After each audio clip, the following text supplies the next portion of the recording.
Welcome to the Off Leash Podcast with Dr. Pete. I am your co-host, Molly, and we're so glad that you joined us for today's show. Remember, we're not here to say what you want us to say. We are here to be an advocate for your pet. That's it. That's it. It. We are actually talking about a little bit of a morbid topic today. Yeah. Something we have to deal with every day in practice, really. Yeah. The decision whether to euthanize or not to euthanize, and I think that's sometimes pretty clear cut. It's not.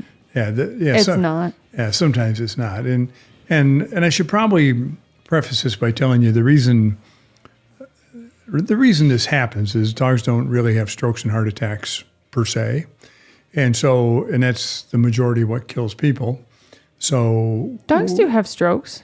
They can't die from a stroke? They can die from a craniovascular accident, but not in the true sense of what you're thinking, where they get a lot of plaque and the plaque breaks loose and they get a piece of plaque up in the brain. That doesn't really happen with dogs.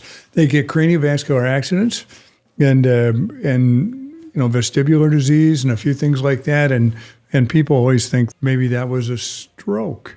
It wasn't really a stroke. It was a craniovascular accident, and on a lot of dogs, you'll see that they have these, and their eyes will go back and forth, and they'll vomit sometimes because the brain's affected by that. And so a lot of times when people come in, they're kind of negative about, well, this is probably it then, right? And it's like, no, not necessarily. We can give you a little Serenia to stop the vomiting. And what's that? It's an antiemetic, something that stops dogs from hurling. Most of the vomiting that occurs, I know what you're probably thinking, that this occurs because of something's in your stomach.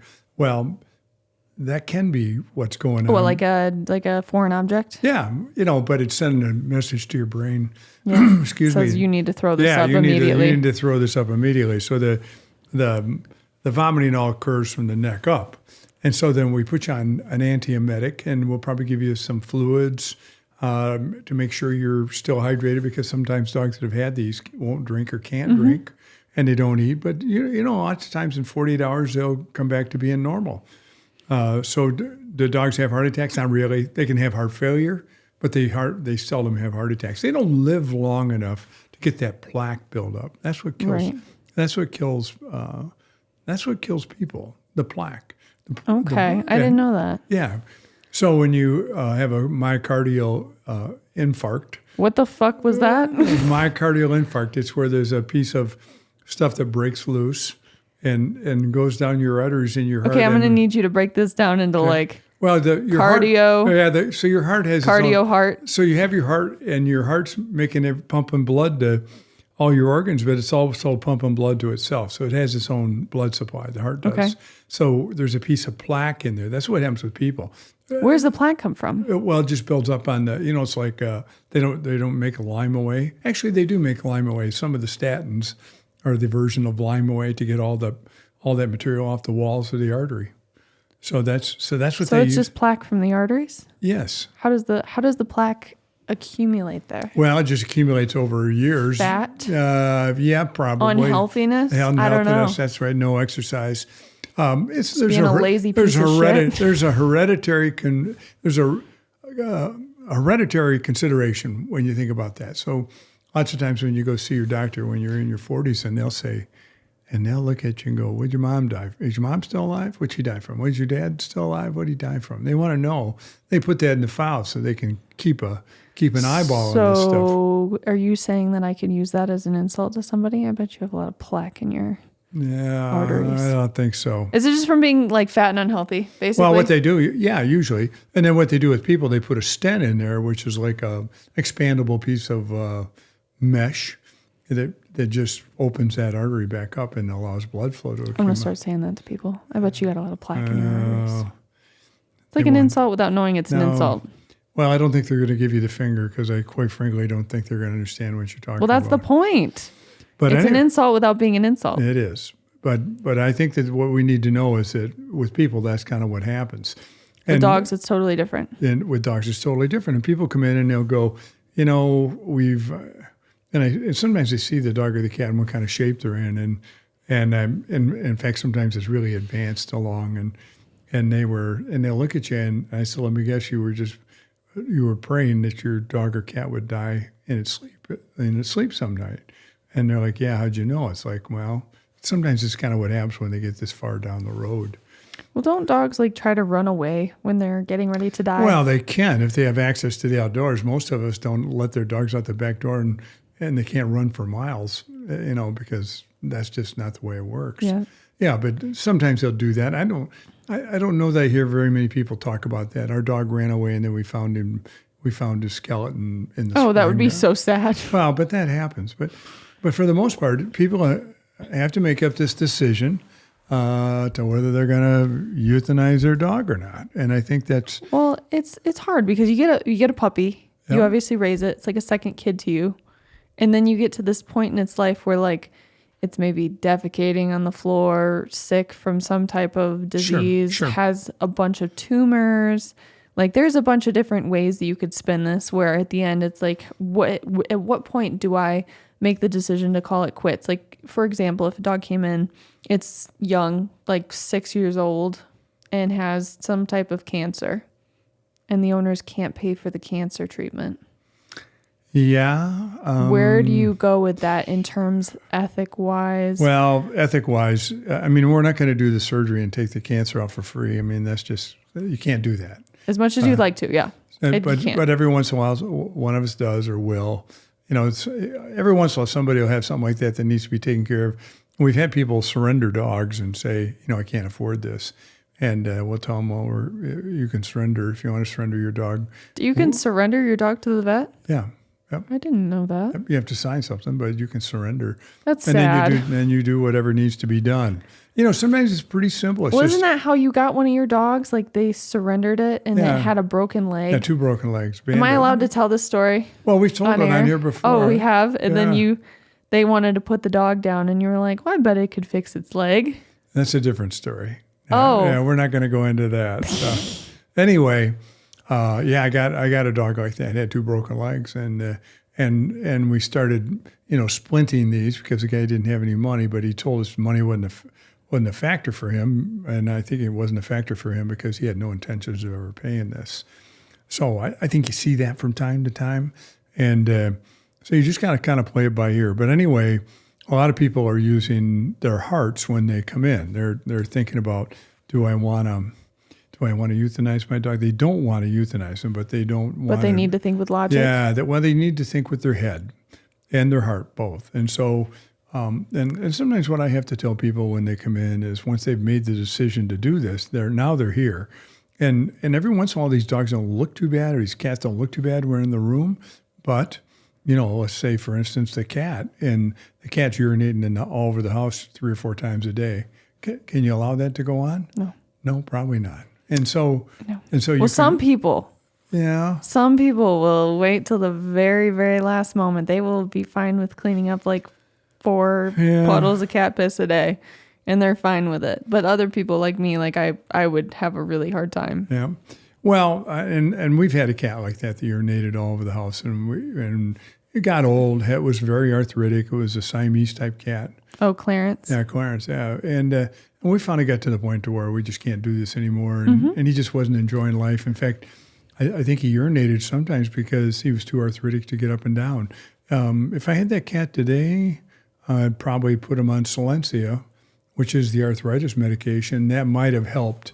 Was it not around back then? It wasn't around back then. That's correct. And there really wasn't any really good pain meds for cats at that point. Yeah. So, and you could be on for 2 or 3 days, but not any longer than that. So what we did with those cats, we just kind of went ahead and if they were here and they wanted to have it done, and because they just couldn't tolerate all the things that were going on. Sometimes it's really obvious. The dog's got a massive tumor in the abdomen and can't breathe, or can't vomiting all the time, can't digest his food.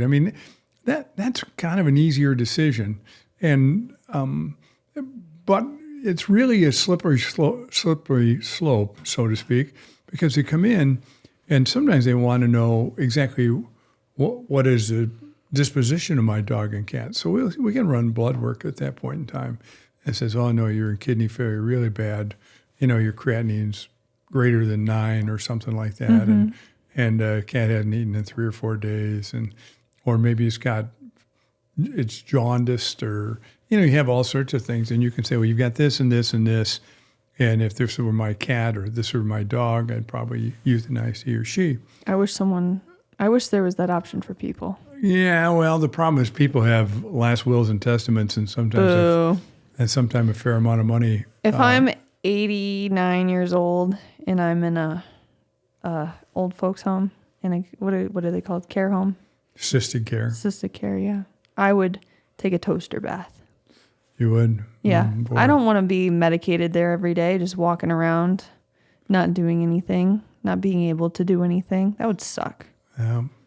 Well, and that's sometimes what we have to tell clients. And I think that's the thing I'm going to tell you today is that, this is the right thing to do.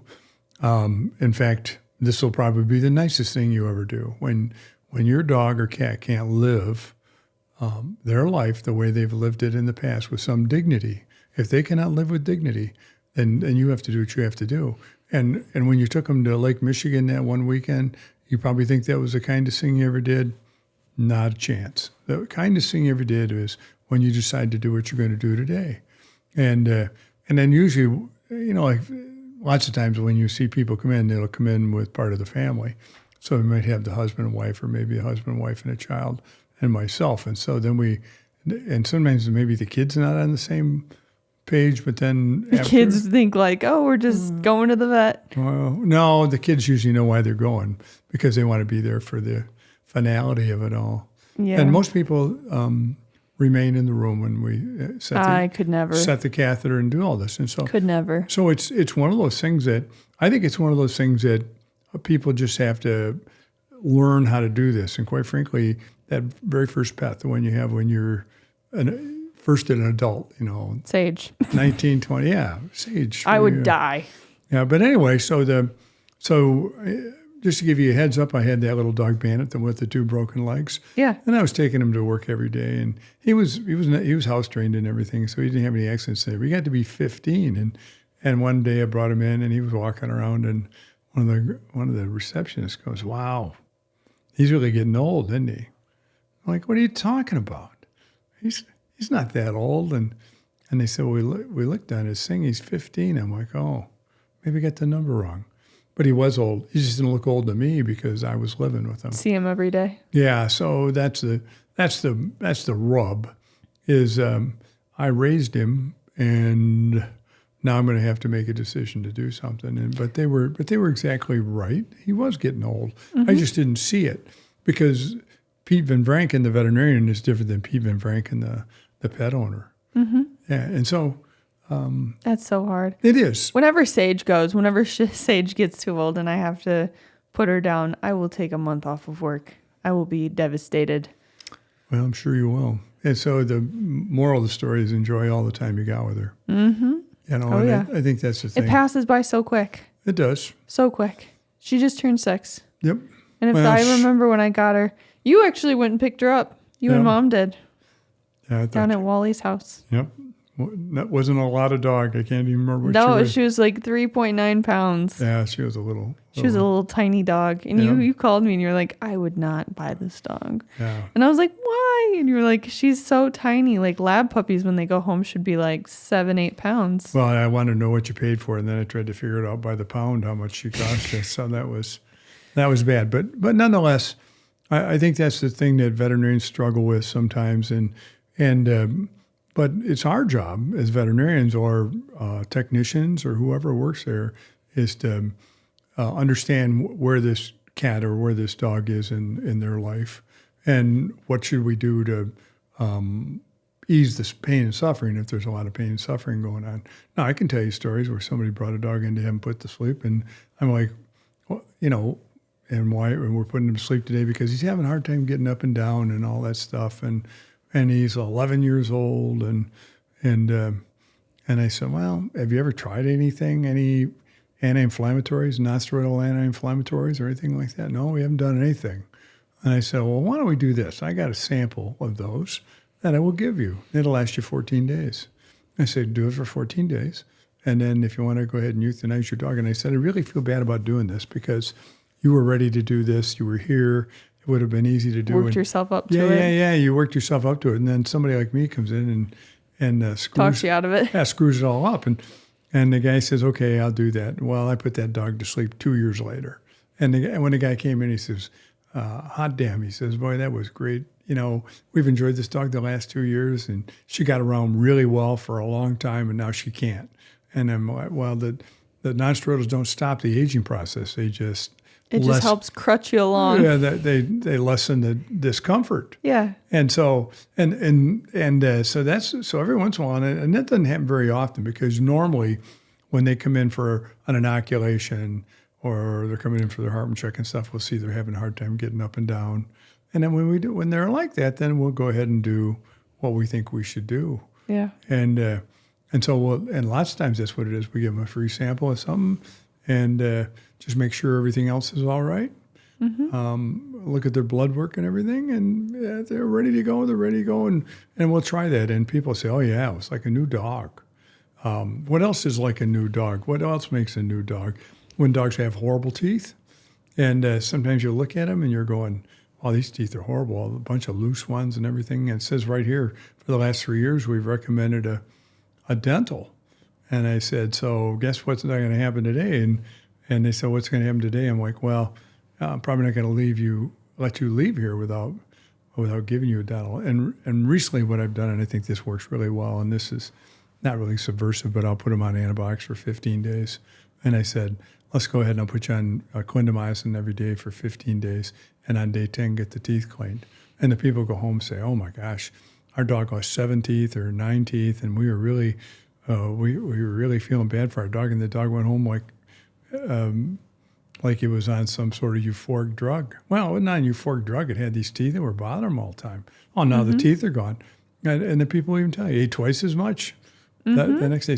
So we look at these patients, cats and dogs, and cats are the same way. They get stomatitis or resorptive lesions. They get all sorts of stuff. And it really impacts their lives. You do the work, the animal goes home happy. Right. Yeah, but I think that's the art form, is trying to figure out which of these patients you can help and which you can't help. But we were talking a little bit about doing a little blood work, and then trying to, once you have the blood work done, then you can go ahead and justify your recommendation. Right. Yeah, and you don't want to do this. You don't want to talk them out of this, and because. Yeah, and I've had a number of clients tell me, they make the appointment to euthanize them, and the dog has 2 good days after that. So then they cancel it, and then they make it again, and then they cancel it. It goes in waves. You have really good days and you have really bad days. So then right when you have a bad day, you schedule the vet appointment to go in and get the dog euthanized, and then you'll have 2 good days, and then you're like, oh, maybe I shouldn't, and then you have a bad day. And well, I'm seeing it right now with your dog. Would you like to share about your dog at home? Well, yeah, we have a little dog at home that we adopted. A client brought a stray and Bella Booski. Bella Booski. And Bella Booski's a little puggle. And, ugliest dog you've ever seen. Well, it is now. And it wasn't always an ugly dog, but, she was part of our family and everything. Now she's gotten old. I think she's a little north of, she's going on 15 right now. So is she really? Yeah, so she wants to fight with the dogs. And she's grumpy now. She's grumpy, unhappy. She's been on arthritis drugs because she has a hard time getting up and down. She has a bad back. The arthritis drugs haven't seemed to help her. She became hypothyroid at one time. So we treated her. I remember that. She was losing all of her hair. On her tail, yeah. Mm-hmm. She had rat tail. And that's what rat tail is. We're painting a nice picture of this dog for everyone. Well, this is just the ugliest little rat dog, grumpy. But she used to enjoy. She used to play with the dogs and walk around with stuff in her mouth. Used to, that's right. Like a year ago. Yeah. So now Sharon and I, my wife, and we're just trying to figure out when's going to be the right time for Bella. And she's been a good dog, but she's deaf and blind now. Yeah, so yeah. As she goes out and does a lot of disgusting stuff, which we won't, share with everybody. But she's a little shit eater. Yeah, she is.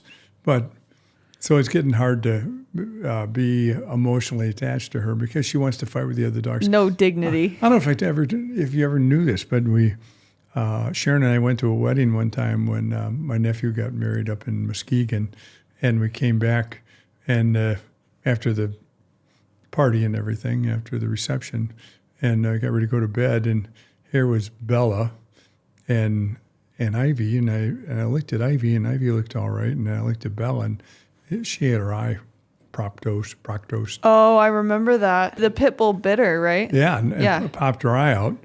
Yeah, because Bella starts it. So Yep. Bella gets on Ivy's face, and she gives her little warning growls, and then when she gets too much, Ivy will turn around and bite her. Well, she popped the eye out, so we went, took her right down, and gave her a little anesthesia. And That was so gross. I remember that. Put the eye back Ugh. in, and the eye still works till today. The eye still works. So the eye, even though it was proctosed. Not anymore. She's blind as shit. Yeah. Well, because she's 15 now. Yeah, I know. So that's why she's blind now. So It's that's always a difficult thing. You know what? And here's what our listeners really need to know is it's your dog, it's your cat, it's your decision, and it isn't actually just your decision. It should be a family decision. So get everybody to buy in on this. And in the old days, sometimes we got a lot of clients that went home and told their kids some fibs and stuff, and I honestly think it's not a bad idea. What do they tell kids that they don't want them to know that their dog's getting euthanized? They don't want to know that that was their decision and they did it. Charlie's going on a vacation. Yeah. We took him down to the vet and he had something really bad or something, and they knew what they wanted to do and they came down. And it kind of is what it is. Did you ever used to do that to me when I was a kid? Lie to me about? No. You just told me, yeah, we just put the dog down. My dad lied to me about one thing like that, and I decided I would never do that to you. Really? Yep. What did he do? My dog chased a deer, and then somebody shot him, and he got back just as he walked in the driveway just as I was getting on the school bus. And so my dad took him to the veterinarian's office, and I think they put that dog to sleep. He did not tell me that. He just told me the dog died of the gunshot and stuff. And I don't know, it was really kind of a mess. But he didn't tell me until I was probably in my 40s or something like that. Really? Yeah, so he avoided. He must have had a guilty conscience about that Well, one. that was my thing. You got to be shitting me. You told me that, and I was probably 10 I can tell you. It was, we got that dog, Toby. We got him from somebody who was in the hospital with my mom when she was having a baby. They were both having babies, but she'd already had a litter of this owner who was given childbirth had a litter of puppies, so we got one of the puppies, and his name was Toby. He was a nice dog, and but he was one of those dogs that lived on a farm, and if something came on the farm, if it was a woodchuck, he'd chase it. If it was a squirrel, he'd chase it. If it was a deer, he'd chase it, and somebody, I don't know, was a game warden or a deer hunter or something like that, shot him. Anyway, That'd be surprising if it was a game warden. Yeah. Well, he got home, and my guess would be if my dad had just spent the money and had him surgically operated on, He would have made it. He might have made it. Yeah. It would have been expensive. I couldn't tell you how many times he'd been shot. Anyway, left a bad taste in my mouth, but it is what it is. Mom used to lie to me about my goldfish dying. Yeah. She said that they wanted a bigger tank, so she put them in what's the lake next to us? Gogwek. Yeah. Gogwek Lake. And I was like, you did? She's like, yeah. Yeah, they didn't like the small tank. And then I found out later on that they died. Yeah, well, that's not I don't think that's a healthy thing to do, to lie to children. Well, go talk to your wife about it. And say, well, let's get back to that part, because I think really the thing you got to remember is that if it's a 9 or 10-year-old child, lots of times they're going to have to deal with the death of a grandparent or their own parents or somebody in the neighborhood. And not that this is good practice, but they have to get used to the idea this is the way the world works. Here's dogs and cats. They have shorter life spans than the people. If you really wanted to have a pet, you ought to probably have a parrot, because they live 50 years. So you can have one of them for probably almost your entire adulthood. And are they great pets? Yeah, they're fine. I mean, to each his own. But it's not my cup of tea, but and we had parrots, which you're aware of. Yep. We did. Yep. Mikey and Willie. Yeah, Sharon would feed the one bird apples. She fed them both apples, and then but Willie got to learn to say, Sharon would go apple, apple, and then. Would the bird say asshole? Well, That's what Sharon thought the bird was saying, and thought that I'd taught the bird how to say asshole, but it was apple. I know that the bird learned how to say fuck from you watching football games. Oh, yeah, probably. It's too bad. Yeah. And that bird sang bread and butter. Bread and butter by the New Beats. Yep. And I remember that. Birds are a lot. Birds are very loud. Yep. Then they live till they're like 30, 40. 40, yep. So anyway, long commitment.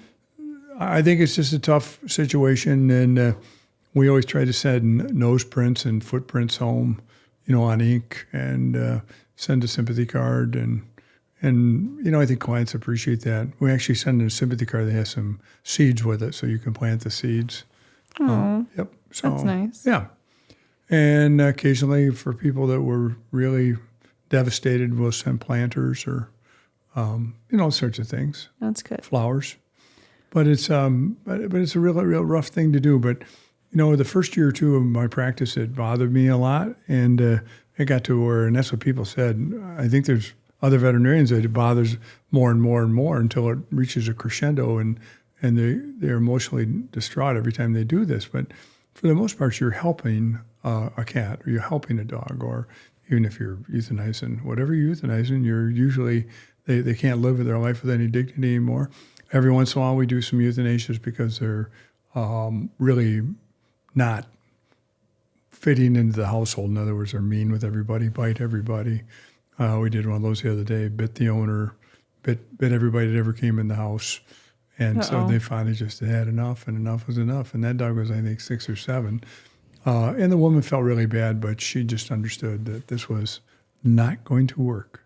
And that's always the thing, too. Sometimes I think you always got to be careful, like when you go to a shelter and stuff, and somebody surrendered this dog. Why did they surrender this dog? Yeah. And then, see if there's a history. And then you adopt it, and you find out it's separation anxiety dog. And the minute you leave the house, you have no house because they tear the house to shreds. And that's a mental illness. It's not the dog's desire to destroy property. It's just a mental illness thing. Yep. Separation anxiety. And we've had clients that really were they couldn't really understand what we were trying to tell them. And I'm like, well, get a video camera and then just set up the video camera and then leave the house and see what the dog goes through. And then clients go back, oh my gosh, I couldn't believe my dog was so bad about this. And there's some things you can do to try to alleviate that. Train them. Well, crating just makes it worse. It does? Oh yeah, because if you make it into a safe space. Right.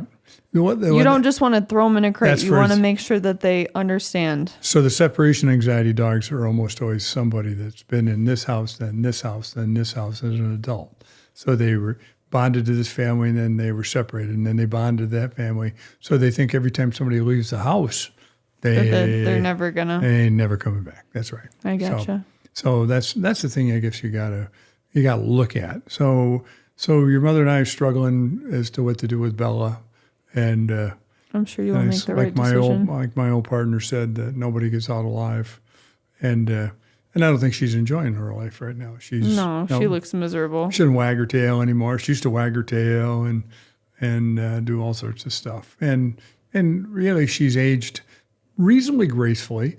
She used to jump off all the furniture and everything. And I'm sure the last time we x-rayed her, she had a back that looked horrible. And she's been on some non-steroidals, but they don't seem to help the back as much as everything else. No, I agree. So for anybody that's out there trying to figure out how to do this, there's no playbook. No. Because every dog and every cat will have a different set of circumstances, and you have to do that. In fact, for the dogs that bite, and we get the biters, you have to do those. You have to encourage them to do that because lots of times this is a situation where they're all right with just the mom and dad in the house, but the minute the aunt visits with 2 kids, it's a mess. Yep. Well, guys, we sure appreciate you guys listening along with us today, and we hope that you've been able to share some information that will help you love and care for your animals as much as they love you. Don't forget to always treat the treatable and prevent the preventable. We will catch you on the next one. Yep.